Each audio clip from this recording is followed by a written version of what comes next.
আসসালামু আলাইকুম মা। আসসালামু আলাইকুম মা। বিয়ে করছি আমি।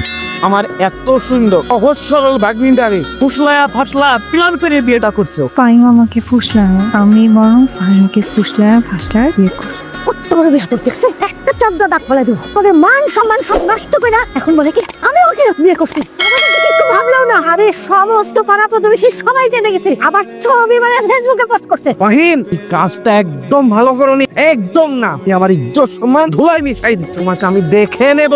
দেখা দেখি কিছু নাই, আমি তো ভুল করছি না। মেয়ে ফেরত নিয়ে যান।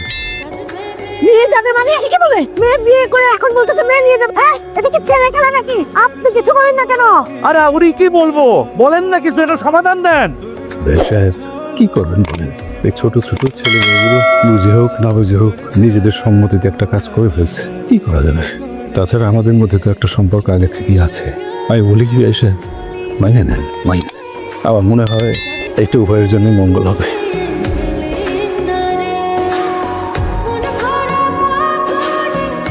আলহামদুলিল্লাহ। মা কই, আমাকে ঘরে নিয়ে যান। আমি যাই।